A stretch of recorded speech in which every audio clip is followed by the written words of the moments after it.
उर्दू के महान पत्रकार अनीसुर रहमान साहब के साथ बैठे हुए हैं।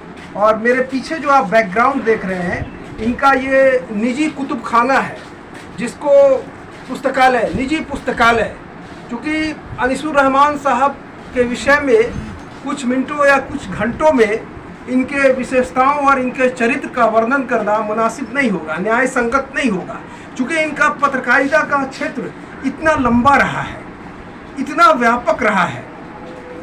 हम कह सकते हैं कि ये वो समुद्र है जिसमें आकर के हर कोई कुछ न कुछ गहराई में डूब करके मोतियां निकाल करके अपने निजी कैरेक्टर में, अपने इल्म में इजाफा किया है। और 40-45 वर्षों से ये पत्रकारिता के क्षेत्र में सेवा देते रहे। और इस बीच में इनके साथ हज़ारों लोग जुटे, हज़ारों लोग शागिर्द बने। भागलपुर ही नहीं, भागलपुर के अगल बगल ज़िला, चाहे वो बांका हो, मुंगेर हो, बेगूसराय हो, या यूं कहें कि पूरे बिहार भर में उर्दू के मामले में अनीसुर रहमान एक पर्याय है। और आज हमें सादत, आज हमें सौभाग्य प्राप्त हुआ है कि मैं अनीसुर रहमान साहब के समक्ष बैठा हूं। अब मैं खुद इनसे जानूंगा कि अब ये क्या कर रहे हैं, क्योंकि पिछले 4 वर्ष 7 महीने से पैर में तकलीफ होने की वजह से, एक बड़ा ऑपरेशन होने की वजह से इनका जो दायरा बिल्कुल इस कमरे तक महदूद होकर रह गया है। तो अब हम, सर बहुत बहुत धन्यवाद। सर आप कैसे हैं? आप अब मैं पहले के लिहाज से तो ठीक हूँ। अच्छा। हाँ, पहले के लिहाज से ठीक हूँ। और हम बिल्कुल सेंस, याददाश्त, हमारी याददाश्त बिल्कुल सब सही है। और हर तरह से मैं अपने वर्क को कर सकता हूँ, लेकिन लिखने पढ़ने का काम, बैठने का काम जो होता है लिखने पढ़ने का, वो नहीं कर सकता हूँ।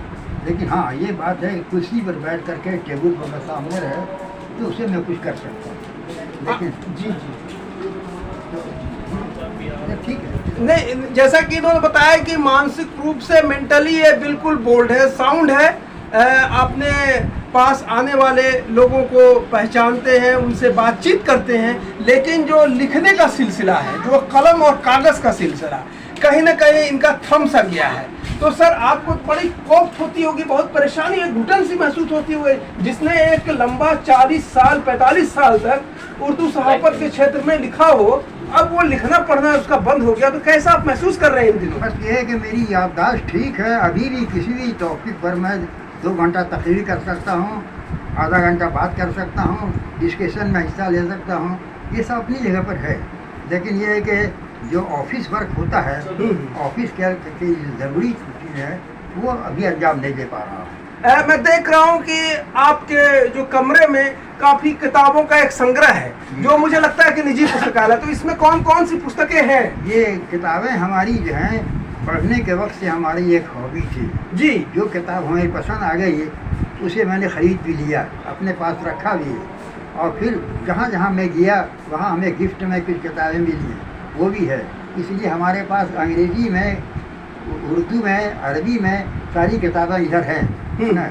उसे एक नज़र देखेंगे तो पता चलेगा कि हमारे पास हर टॉपिक पर, मज़हब पर, पॉलिटिक्स पर, सियासत पर, समाजियात पर, इक़्तिसादियात पर, सारी चीज़ों के का मालूम अपनी जगह पर है।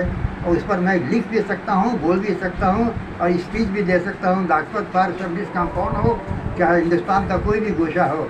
खुद लखनऊ के अंदर मैं कॉन्फ्रेंस में गया था, और कॉन्फ्रेंस ख़त्म होने के बाद जब समझ लीजिए कि सीढ़ी से उतर रहा था तो मैं फिसल गया। उसके बाद पहला एक्सीडेंट वही हुआ और ऑपरेशन भी वही हुआ। ये कौन से सन की बात है? ये समझ लीजिए कि 10 फरवरी। अच्छा, ईस्वी 2018। अच्छा, 2018 में आपके साथ ये फ्रैक्चर हो गया? पहला लखनऊ में। लखनऊ में जो कॉन्फ्रेंस थी, उस कॉन्फ्रेंस के ख़त्म होने के बाद समझ लीजिए कि जब स्टेज पर से उतरते हुए मैं फिसल गया। यानी कि वर्ष 2018 जो लखनऊ में कॉन्फ्रेंस में गए थे, उस समय से लेकर अब तक ये शारीरिक रूप से कमज़ोर हो गए, पैरों में फ्रैक्चर आ गया, ऑपरेशन हुआ, जिसकी वजह से इनका सार्वजनिक जीवन, सामाजिक जीवन और सहाफती जीवन बिल्कुल ठहराव सा आ गया। लेकिन ये बदस्तूर जो पढ़ने का, मुताला का जो इनके स्वभाव में है और बचपन से ही इनमें लिखने का और पढ़ने का शौक रहा है। तो आप सर बताएं कि आपको शौक कहाँ से सहाफत का हुआ पैदा? शौक मतलब ये है कि पढ़ने के वक्त से ही जी स्टूडेंट लाइफ ही से मैं आर्टिकल वगैरह लिख रहा था जी जी। और गज़ल और नज़्म अखबारों में छप रहा था। कौन कौन सी पत्रिकाओं में और कौन कौन से अखबार में, अगर आपको याद है? उस ज़माने में नई दुनिया अच्छा, डेली अखबार था जी, अब बंद हो गया। अल जमीयत डेली अखबार, क़याम मशरिक़ जी। समझ लिए वीकली, और इस तरीके से सियासत कानपुर, तो उन तमाम अखबारों में हमारे मज़ामीन छपते थे। जी। और हद तो ये है कि कलकत्ता के अंदर जो वसीम साहब थे, अब वो समझ लिए कि दिल्ली में रहते हैं, उनके अखबार के अंदर ही मैंने कुछ दिनों काम किया। अच्छा, सहाफत के क्षेत्र में आपको पढ़ने के वक्त से ही दिलचस्पी पैदा हुई, तो इस क्षेत्र में लाने वाला कौन थे? कौन आप अपना गुरु मानते हैं? ये हमारे लिए तो बहुत से लोग हैं जो आइडियल हैं, जो जिनका कुछ यादें हो तो? जैसे मान लिए कि मोहम्मद मुस्लिम साहब, अच्छा, दावत के एडिटर उस वक्त थे। जी जी, दावत जमात इस्लामी से मुंसलिक। इस्लामी के, और वो अल जमीयत उस्मान फारूक अली साहब जी, ऐसे ही हुआ। और लोग जो उस वक्त थे सियासत के अंदर, इसाक़ इल्मी साहब कानपुर वाले बहुत अच्छे जर्नलिस्ट थे, वो सब थे। उन सब से हमारा ताल्लुक़ रहा है और उस पर हमारी बहुत सारे आर्टिकल है, किताबी शक्ल में भी है। अच्छा, और जिन जगहों पर बड़े बड़े फसादात हुए हैं, बड़ा बड़ा समझ लिए कि ये हुआ है, उसकी हमने रिपोर्टिंग भी की है और उसको बाद लोगों ने समझ लिए किताबी शक्ल में शाये भी किया है। तो जैसा कि अनीसुर रहमान कासमी साहब ने बताया, जो उर्दू के भीष्म पितामह, इन्होंने खासकर जो मुख्तलिफ जगहों पर जो फसाद, दंगे फसाद हुए, उस पर इनकी गजब की रिपोर्टिंग, और उस रिपोर्टिंग को कई किताबों की शक्ल दिया जा चुका है। और खास करके भागलपुर दंगा जो 1989 में जो बहुत ही कुख्यात था और हज़ारों लोगों की जाने गई, उस पर इन्होंने शानदार रिपोर्टिंग की और उस पर इनकी किताब भी आ चुकी है। तो भागलपुर दंगे पर जो आपने रिपोर्टिंग किया, तो उसमें किस तरह से आपको दो चार होना पड़ा, किस तरह का अनुभव था आपका, ज़रा इस पर आप बताएं। ऐसा है कि हमारी एक ऑर्गेनाइजेशन की शक्ल में समाजी थी जी, सद्भावना परिषद, नेशनल इंटीग्रेशन, ये हम करते थे। हमारे साथ पूरा हिंदू मुसलमानों का एक ग्रुप था, उसमें बनारसी प्रसाद गुप्ता जी, रामदेव नील और कुछ लोग थे और मुसलमान भी थे। इस लिहाज से कई काम ऐसा हुआ है कि बाद मौके पर बहुत ही टेंशन था, बहुत काफ़ी एक दूसरे के साथ करेक्शन था, लेकिन हम लोगों ने गया बाद मौके पर बहुत हिकमत के साथ 7 महीने तक, यहाँ से मेरे ख्याल से समवला से करीब है जयकूट, जी जी, जयकूट है। जयकूट में एक तालाब के किनारे मुसलमान जो है पलाम भी करते थे, वहाँ कब्रिस्तान भी था, लेकिन वहाँ एक सब कुछ लोगों ने वहाँ मूर्ति रख दिया। तो मूर्ति रख दिया तो गया एक टेंशन हो गया। तो उस मामले में वहाँ के डॉक्टर गणेश दत्त और जयप्रकाश जी, ये सब लोगों ने हमारा ताउन किया और हम लोग समाजी काम करने वाले भागलपुर से हर हफ्ता वहाँ जाते थे। एक हफ्ते तक एक हफ्ते नहीं, कम से कम 7-8 महीने तक वहाँ कंटिन्यू जाते रहे। चुनाचे डीएम और एसडीओ की मौजूदगी में वहाँ सारा मामला तय किया गया और सब लोगों की मौजूदगी में, सबकी रजामंदी से जो मूर्ति रख दी गई थी उसको लोगों ने उठा करके संभाला। इसीलिए इशरत सिद्दीकी साहब जो कौमी आवाज़ के एडिटर उस वक्त थे, हम तो एक्सपायर कर गए, कौमी आवाज़ भी बंद हो गया। नेशनल हेराल्ड, नेशनल हेराल्ड के लिहाज से अंग्रेजी अखबार है, लेकिन ये है कि उन्होंने लिखा है कि अगर इसी अंदाज से 7 महीने तक जिस तरह मेहनत कर करके इन लोगों ने वहाँ के माहौल को ठीक किया और माहौल को ठीक करके माहौल को अच्छा बनाया और उसके बाद मूर्ति हटाई गई और अच्छे माहौल में लोग रहे, तो हकीकत ये है कि अगर अच्छा माहौल बनाया जाता तो बाबरी मस्जिद का इतना बड़ा स्ट्रगल नहीं होता। तो अनीसुर रहमान साहब ने जो हिंदू मुस्लिम एकता की ज़मीन को जो हमवार किया, जो आज जो मुल्क में जो फसादात और इस तरह से हिंदू मुस्लिम के बीच में जो वैमनस्यता की खाई चौड़ी हो गई, तो आज किसी न किसी अनीसुर रहमान कासमी जैसे लोगों को खड़ा होना होगा और कहीं ना कहीं ऐसे लोगों की कमी हो गई है। तो आज जो फसाद का जो माहौल बरपा है, जो हिंदू मुस्लिम के बीच में जो दूरी बढ़ गई है, उस पर आप क्या सोचते हैं? हमारा ताल्लुक गांधी प्रतिष्ठान से है। पहले रामजी सिंह वगैरह थे, ये ठीक थे, और समझिए कि और जो लोग हैं उनसे हमारा कॉन्टेक्ट है।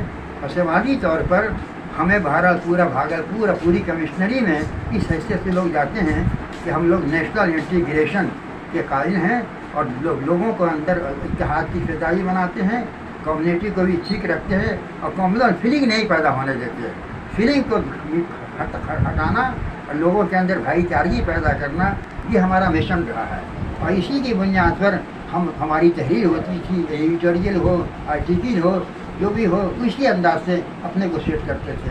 अपने अंदाज से गोया हम ये कह सकते हैं कि अपने छोटे से दायरे के अंदर रह करके हमने जो काम किया है उसको गोया बड़े लोगों ने बहुत काफ़ी तारीफ किया है। इशरत अली सिद्दीकी साहब ने कौमी आवाज़ में अपने एडिटोरियल में लिखा है कि जिस अंदाज से कासमी साहब ने, मुनाफी प्रसाद गुप्ता जी वगैरह ने मिल करके इतनी बड़ी समस्या का समाधान किया है, अगर उसी अंदाज से बाबरी मस्जिद के सिलसिले में भी अगर अच्छा माहौल पैदा किया जाता तो इतना बड़ा टेंशन नहीं होता। अभी ज्ञान व्यापी का मुद्दा गर्म है और इस पर सियासत खूब किया जा रहा है, खूब सियासतदानों द्वारा इसे चमकाया जा रहा है।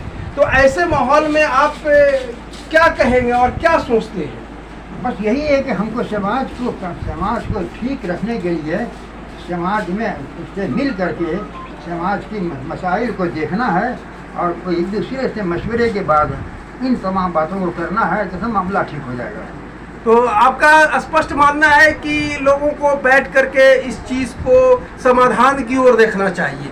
समस्या है तो समाधान भी है, लेकिन लोग अमन चैन के साथ और बिल्कुल शांत मिजाज से ही किसी मसले का निराकरण हो सकता है। लेकिन आप एक लंबे अरसे से 4 दिहाई से ज़्यादा आपका सहाफ़त का सफ़र रहा है और बिल्कुल अभी आप में ठहराव आ गया है। तो आज के नौजवान सहाफ़त के क्षेत्र में जो आने के इच्छुक है, तो उनको क्या आप संदेश देना चाहेंगे? ऐसा है कि नौजवानों के अंदर आज भी एक ऐसा तबका है जो चाहता है कि हमारी लाइन एक हो, एक्शन हो और वो हम समाजी काम में भी हिस्सा लें, समाज को ठीक भी रखें, समाज के अंदर एकता और मोहब्बत की फिजाई बनाए रखें। ये बनाए रखने से ही सारा मामला ठीक हो सकता है। उर्दू, क्योंकि आप उर्दू के सहाफ़ी रहे हैं, उर्दू में ज़बरदस्त आप लिखा करते थे और आपके लिखे हुए चीज़ों को काफ़ी सराहा जाता था। लेकिन आज जो उर्दू का जो एक मेयार है वो कहाँ आप देखते हैं? इस सिलसिले में सिर्फ एक बात मैं कहूँगा कि ये कोई मशीनी अंदाज से नहीं है कि अब बटन दबाया और वो सामने पिक्चर आ गया, बल्कि इसमें बहुत मेहनत की ज़रूरत है। समाज के हर काम के अंदर हिस्सा लिया जाए और उसके अच्छे काम की सराहा जाए और गलत काम को गोया कंट्रडिक्शन किया जाए, तब जा कर के मामला बनेगा। यानी अच्छे काम को सराहाया भी जाए और जो गलत काम हो रहा है उसके खिलाफ समझिए स्ट्रगल किया जाए अपने अपने दायरे के अंदर, कानून के दायरे में। तो इंशाअल्लाह ताला उम्मीद यही है कि माहौल बन सकता है। और तो इनको पूरी उम्मीद है कि माहौल में जल्द से जल्द तब्दीली हो जाएगा और पहले जैसे गंगा जमनी तहजीब और हिंदू मुस्लिम भाईचारगी जो बना हुआ था वही फिर बन करके भारत सामने आएगा और ऐसे जो सियासी फसादात और सांप्रदायिक उन्माद को जो फैलाते हैं उनकी शिकस्त होगी, इनको पूरी उम्मीद है। तो मैं सईद अनवर इस वीडियो को यहीं समाप्त करता हूं और जल्द से जल्द इनके स्वस्थ होने की कामना करता हूं। धन्यवाद।